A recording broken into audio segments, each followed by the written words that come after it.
स्वागत करते हैं आप सभी का जावा के इस क्लास में। प्रोग्रामिंग हर स्टूडेंट जावा के थ्रू करना चाहता है। जावा लैंग्वेज का क्या इम्पोर्टेंस है हमारे मार्केट में, ये हर स्टूडेंट को बहुत अच्छे से पता होता है। जावा एक बहुत ही पावरफुल लैंग्वेज है। हर स्टूडेंट की ये दिली इच्छा होती है कि जावा के अंदर हम प्रोग्राम करें। तो दोस्तों, हमारा मकसद होगा कि आप सभी स्टूडेंट्स को जावा बहुत ही एफिशिएंट तरीके से सिखाया जाए। तो स्वागत करते हैं हमारे YouTube channel programming with R K. Jha में। बने रहें, जावा के साथ हम लोग बात करेंगे, जावा के लिए बात करेंगे। और जैसा कि आपको पता है, हमारे चैनल का मकसद है और हमारा मकसद है हर प्रोग्रामिंग लैंग्वेज को क्लास वाइज वीडियो बना करके हम अपने स्टूडेंट्स को सिखा पाएं, टॉपिक बाय टॉपिक। इसलिए हमारे इस कोशिश में आप सभी हमारे साथ बने रहें। चैनल को सब्सक्राइब करें, लाइक करें, शेयर करें और बहुत ही जरूरी चीज कि कमेंट्स जरूर करें। आज के इस वीडियो में जावा के सॉफ्टवेयर के बारे में हम लोग डिस्कस करेंगे। हमें पता होना चाहिए कि अगर कोई लैंग्वेज के अंदर काम करना है तो हमें कौन सा सॉफ्टवेयर हमारे सिस्टम में यूज करने होते हैं। सपोज जावा का प्रोग्रामिंग स्टूडेंट को करना है और स्टूडेंट को यही नहीं पता कि हम सॉफ्टवेयर अपने सिस्टम में क्या रखेंगे या जिस सिस्टम पे जावा का प्रोग्राम कर रहे हैं उसमें वो सॉफ्टवेयर है या नहीं, तो कैसे आप कर पाएंगे। दूसरी बात, वो सॉफ्टवेयर क्या फीचर सपोर्ट करता है, उस सॉफ्टवेयर से हमें क्या क्या चीज मिलेगा, इन चीजों का जब तक हमें जानकारी नहीं होगा हम प्रोग्रामिंग को आगे नहीं बढ़ा सकते। किसी भी लैंग्वेज का अपना ये एक फिक्स्ड स्टेप होता है प्रोग्राम करने का, सॉफ्टवेयर यूज करने का, और उसके सॉफ्टवेयर के अंदर फैसिलिटीज के बारे में जानना हमें बहुत ही जरूरी है। तो हम लोग आज जावा के अंदर सॉफ्टवेयर स्पेसिफिकेशन फॉर जावा, हम लोग इस टॉपिक के बारे में अगर समझें तो दोस्तों, जावा के लिए जो सॉफ्टवेयर सन माइक्रो सिस्टम ने बनाया उस सॉफ्टवेयर का नाम है JDK। क्या है? JDK, Java development kit. Okay, तो JDK एक ग्रुप ऑफ सॉफ्टवेयर है। जितने भी जावा के लाइब्रेरीज हैं, जावा के जितने भी डेवलपमेंट टूल्स हैं, सपोर्टेड फाइल्स हैं, वो सभी का ग्रुप करके जो सॉफ्टवेयर बनाया गया, उसी सॉफ्टवेयर का नाम सन माइक्रो सिस्टम ने JDK रखा, जावा डेवलपमेंट किट। ऑब्वियसली जब से जावा क्रिएट हुआ है तब से आज तक JDK के बहुत सारे वर्जन्स रिलीज हुए।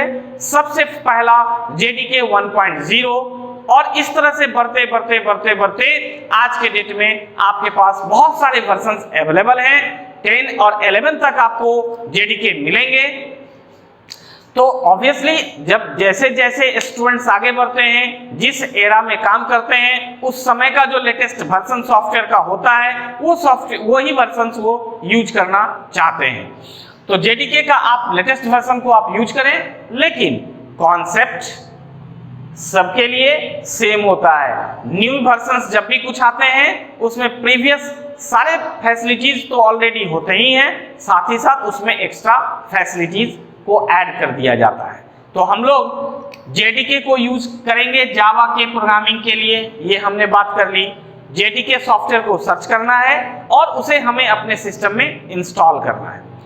दोस्तों, JDK का इंस्टॉलेशन और JDK सॉफ्टवेयर को कॉन्फ़िगर करने के ऊपर, इन दोनों टॉपिक के ऊपर, इंस्टॉलेशन एंड कॉन्फ़िगरेशन के ऊपर में मैं एक सेपरेट वीडियो बना करके आपको शेयर करूंगा, जिसमें JDK को ग्लोबलाइज यूज करना है तो कैसे करेंगे, और बिना पाथ सेट किए हुए हम अगर यूज करना चाहें तो कैसे यूज करेंगे।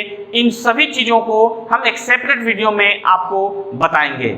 आप उसमें JDK का इंस्टॉलेशन और कॉन्फ़िगरेशन हम अपने सिस्टम में कैसे करेंगे वो आपको प्रैक्टिकल डेमो के साथ कॉन्फ़िगर करता हुआ दिखाते हुए हम आपके साथ वीडियो शेयर करेंगे।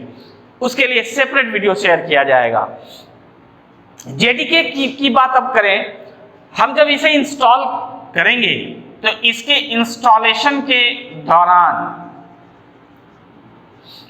आपका दो तरह का चीज इंस्टॉल होगा, एक जेडीके इंस्टॉल होगा, एक जेआरई इंस्टॉल होगा।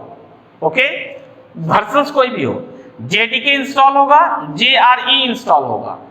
सॉफ्टवेयर का नाम जेडीके ही मिलेगा, लेकिन इसी के सेटअप फाइल्स के अंदर एक बार जेडीके का इंस्टॉलेशन होगा, जेडीके इंस्टॉलेशन कंप्लीट होने के बाद आप उसी सेटअप पे ध्यान से पढ़ेंगे तो जेआरई के लिए फिर इंस्टॉलेशन आपसे मांगेगा, और हमें इन दोनों का इंस्टॉलेशन से अपने सिस्टम में करना जरूरी होगा। तो आप इंस्टॉल कर लेंगे वो जैसे एक सॉफ्टवेयर इंस्टॉल होता है। तो ये तो हो गया जावा डेवलपमेंट किट, और जेआरई क्या हुआ, जावा रनटाइम इन्वायरमेंट। दोस्तों दोनों चीजों का हमारे सिस्टम में होना जरूरी है। जेडीके इंस्टॉल होने के बाद हमें इसके अंदर का लाइब्रेरीज, इसके अंदर का बिन डायरेक्टरी, हम पहले कहेंगे बिन डायरेक्टरी, फिर लिब डायरेक्टरी, और इस तरह से बहुत सारे डायरेक्टरीज हमें मिल जाते हैं जेडीके इंस्टॉल होने के बाद। इसके अंदर में हमें बिन, लिब वगैरह वगैरह डायरेक्टरीज मिलेगा, और इन सभी डायरेक्टरीज के अंदर में जावा के जितने भी डेवलपमेंट टूल्स हैं और प्रोग्राम असिस्टेंट फाइल्स हैं वो सभी हमें जेडीके के इन डायरेक्टरीज के अंदर मिलता है। जैसे हमें बिन डायरेक्टरी का कहाँ जरूरत है, तो बिन डायरेक्टरी के अंदर हमें जावा और जावा सी और इस तरह से जितने भी एसेंशियल कंपोनेंट्स हैं जिसे हम लोग जावा का कंपाइलर और जावा का इंटरप्रेटर कहेंगे, वो सभी बिन डायरेक्टरी के अंदर ही मिलेगा। जावा इंटरप्रेटर हुआ, जावा सी कंपाइलर हुआ, इन चीजों का भी यूज आगे हम लोग करेंगे। तो ये बिन डायरेक्टरी के अंदर मिलेगा। तो ऑब्वियस सी बात है, जब हम जेडीके इंस्टॉल करेंगे तभी ये कंपोनेंट्स हमारे सिस्टम में आएंगे। अगर हम जेडीके इंस्टॉल ही नहीं रखे हैं, हमारे पास ये कंपोनेंट्स हैं ही नहीं, तो हम जावा का प्रोग्राम कैसे कर सकते हैं।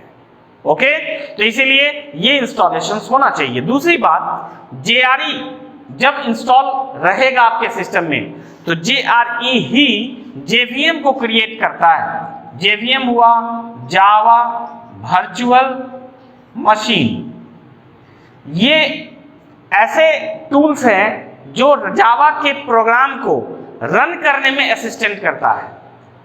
अगर जेवीएम ना हो यानी जेआरई ना हो तो जेवीएम क्रिएट नहीं होगा, और जेवीएम क्रिएट नहीं होगा तो हमारा जावा का प्रोग्राम रन नहीं कर सकता।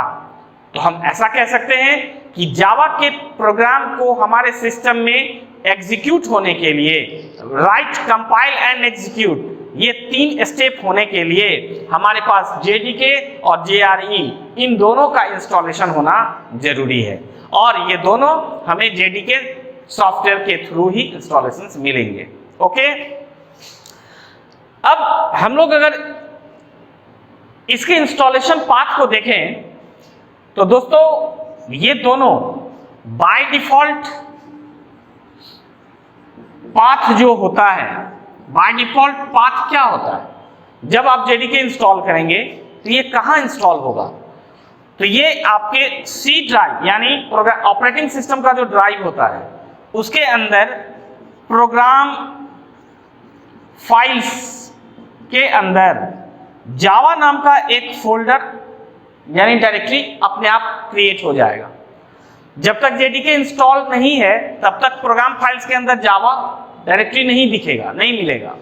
लेकिन जब जेडीके इंस्टॉल करेंगे तो प्रोग्राम फाइल्स के अंदर जावा नाम का डायरेक्टरी यानी फोल्डर ऑटोमेटिक क्रिएट हो जाएगा, और इस जावा डायरेक्टरी के अंदर ही, यानी ये डायरेक्टरी है, इसके अंदर ही हमारा जेडीके 1.9 जो भी वर्जन्स हो और JRE 1.9 जो भी वर्जन्स हो ये इंस्टॉल हो जाते हैं।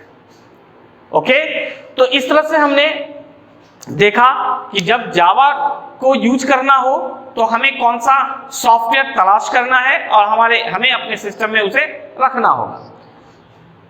और कुछ बातें हम आपसे शेयर करें दोस्तों, जेडीके ऐसा सॉफ्टवेयर है जो हमें जावा का सारा असिस्टेंस टूल्स प्रोवाइड करता है, डेवलपमेंट टूल्स प्रोवाइड करता है। लेकिन जेडीके का एक फीचर क्या है, एक्स्ट्रा फीचर, कि उसका एडिटर नहीं होता। जेडीके हमें एडिटर प्रोवाइड नहीं करता। तो हम लोग ऐसा कहते हैं कि जावा का अपना कोई एडिटर नहीं होता है, ठीक है। जावा हैज नो ओन एडिटर। तो जब जावा का अपना एडिटर नहीं है तो आप इसके प्रोग्राम को कहां करेंगे? प्रोग्राम लिखने के लिए कोई ना कोई प्लेटफॉर्म तो चाहिए। जैसे आपको दूसरे लैंग्वेजेस में दिखते हैं सी प्लस प्लस, तो टर्बो C3 आप ओपन करते हैं तो आपका एक पर्टिकुलर एडिटर ओपन होता है जिसमें आप उसका प्रोग्राम राइट करते हैं। लेकिन जावा के लिए जो सॉफ्टवेयर जेडीके है, ये सॉफ्टवेयर आपको सारा development tools and assistance tools, सारा लाइब्रेरीज वगैरह सब कुछ प्रोवाइड करेगा। लेकिन जेडीके आपको एडिटर प्रोवाइड नहीं करता, मतलब जावा का अपना एडिटर नहीं होता है। तो अब जब इसका एडिटर नहीं होता तो जावा के प्रोग्राम को आप कहां राइट करेंगे, कहां राइट कर सकते हैं? तो हमें यह कॉन्सेप्ट दिया गया कि जावा के प्रोग्राम को हम किसी भी टेक्स्ट एडिटर्स में राइट कर सकते हैं, किसी भी टेक्स्ट एडिटर्स में। तो ये टेक्स्ट एडिटर्स क्या होते हैं? जिस एडिटर्स के अंदर फाइल का एक्सटेंशन txt होता हो उसे हम टेक्स्ट एडिटर्स कहेंगे। हमारे सिस्टम में जो बाय डिफॉल्ट एडिटर्स हैं टेक्स्ट एडिटर के रूप में, उसमें आपके पास नोटपैड आता है, उसमें आपके पास नोटपैड है जो डिफॉल्ट एडिटर है टेक्स्ट एडिटर का। हम बात कर रहे हैं टेक्स्ट एडिटर्स। तो किसी भी टेक्स्ट एडिटर्स में जावा का प्रोग्राम किया जाता है। बाय डिफॉल्ट हमारे पास नोटपैड होते हैं, नोटपैड प्लस प्लस वगैरह भी यूज कर सकते हैं आप, इसका एक्सटेंडेड फॉर्म। डॉस का एडिटर जो होता है वो भी हमारा टेक्स्ट एडिटर हुआ। ओके, इस तरह से ये इंटरनल एडिटर्स हैं। लेकिन हम इन एडिटर्स में तो प्रोग्राम करेंगे ही क्योंकि ये हमारे पास बाय डिफॉल्ट होते हैं। लेकिन जावा के सपोर्ट के लिए अगर आप इंटरनल एडिटर्स का यूज नहीं करते हैं तो फिर आप जावा का प्रोग्राम कहां कर सकते हैं, कहां आप राइट करेंगे और कैसे एग्जीक्यूट करेंगे? तो जावा के सपोर्ट के लिए, जावा को सिंप्लीफाई करने के लिए, जावा जिस तरीके से मार्केट पकड़ता गया और यूज में आता गया, उस तरीके से कुछ कंपनीज ने सोचा कि जावा के यूज को सिंप्लीफाई किया जाए और जावा के लिए पर्टिकुलर एडिटर्स दिया जाए ताकि प्रोग्रामर्स को प्रोग्राम राइट करना, कंपाइल करना, एग्जीक्यूट करना एक ही एडिटर के अंदर ये सुविधा मिल सके। जबकि अगर हम लोग ट्रेडिशनल यानी इस तरीका को यूज करते हैं, पुरानी परंपरागत, जब जेडीके बना तो उस समय यही ट्रेडिशनल अप्रोच काम में आया कि जेडीके ने तो अपना कोई एडिटर दिया नहीं, तो टेक्स्ट एडिटर यूज करो, आप नोटपैड में प्रोग्राम राइट करो। नोटपैड में आपने राइट तो कर दिया, राइट आप कर सकते हैं, लेकिन नोटपैड में जावा के प्रोग्राम को कंपाइल या एग्जीक्यूट नहीं कर सकते, सिर्फ राइट करके फाइल क्रिएट कर सकते हैं। तो फिर उसका कंपाइलेशन कहाँ होगा, उसका एग्जीक्यूशन कहाँ होगा, उसके लिए हमें फिर डॉस में जाना होता है। इन चीज़ों को हम दिखाएंगे आपको अपने प्रैक्टिकल वीडियोस के अंदर, जब सॉफ्टवेयर इंस्टॉलेशन और कॉन्फ़िगरेशन का जो वीडियो होगा उसमें इन चीज़ों को हम आपको प्रैक्टिकली दिखाएंगे। तो हमने नोटपैड में लिखा एक प्लेटफॉर्म पे, दूसरे प्लेटफॉर्म पे स्विच ओवर करना पड़ रहा है डॉस में, जहां हम जावा के प्रोग्राम का कंपाइलेशन और एग्जीक्यूशन करवा रहे हैं इसके कंपाइलर और इंटरप्रेटर को यूज करके। ठीक है, तो ये हमारा थोड़ा सा कॉम्प्लेक्स प्रोसेस प्रोग्रामर के लिए होता है। जैसे जैसे जावा मार्केट में अपना स्थान पक्का करता गया, अपना वर्चस्व बनाता चला गया, जावा मार्केट में अपना प्रायोरिटीज बनाता चला गया, तो कंपनीज भी सोचने लगी कि जावा के लिए एडिटर्स प्रोवाइड कराया जाए और तब कुछ ऐसे सॉफ्टवेयर्स बनाए गए जो जावा के असिस्टेंट्स के रूप में काम में आया, जावा के लिए एडिटर्स के रूप में काम आया, जिसे हम लोग एक्सटर्नल एडिटर्स कहते हैं। वो अपने आप में कोई लैंग्वेज नहीं होते। जैसे कुछ एडिटर्स का, कुछ एक्सटर्नल सॉफ्टवेयर्स का अगर हम नाम आपके साथ शेयर करें, आपने सुन रखा होगा, सभी जावा के प्रोग्रामर्स आप इस तरीके के सॉफ्टवेयर्स का नाम लेते हैं और सुनते हैं। जे क्रिएटर, एक्लिप्स है, नेटबीन्स है, ये सब बहुत ही पॉपुलर एडिटर्स सॉफ्टवेयर्स हैं। लेकिन नेटबीन्स, जे क्रिएटर, जे ब्लू, एक्लिप्स, ये सभी कोई पर्टिकुलर अपने आप में लैंग्वेज नहीं है। ये सभी जावा के लिए बनाए गए एडिटर्स हैं, जो जावा को एडिटर्स प्रोवाइड करता है और एक ही एडिटर में प्रोग्राम राइटिंग, कंपाइलिंग, एग्जीक्यूटिंग का फीचर सपोर्ट करता है। ओके दोस्तों, तो हमारे पास दोनों ऑप्शंस हैं। हम जावा को ट्रेडिशनल अप्रोच में भी यूज करेंगे, हम जावा को प्रोफेशनल अप्रोच में भी यूज करेंगे। इन सभी एडिटर्स के साथ भी हम जावा का प्रोग्राम करेंगे और बिना इन एडिटर्स का, ये चूंकि एक्सटर्नल एडिटर्स हैं, हमें सिस्टम में इन्हें डालना पड़ता है, पहले से नहीं होते, और कुछ पेड हैं, कुछ फ्री हैं। तो इन चीजों को हम अपने जरूरत और अपने एफिशिएंसी के हिसाब से एडिटर्स का यूज करते हैं। लेकिन डिफॉल्ट अप्रोच अगर देखें, ट्रेडिशनल अप्रोच अगर देखें, तो बाय डिफॉल्ट एडिटर्स जो होते हैं हमारे सिस्टम में वो नोटपैड है, उनके थ्रू ही हम लोग प्रोग्राम राइट करते हैं और प्रोग्राम को कंपाइल और एग्जीक्यूट करते हैं। तो जावा को यूज करने का ये पैटर्न्स होगा।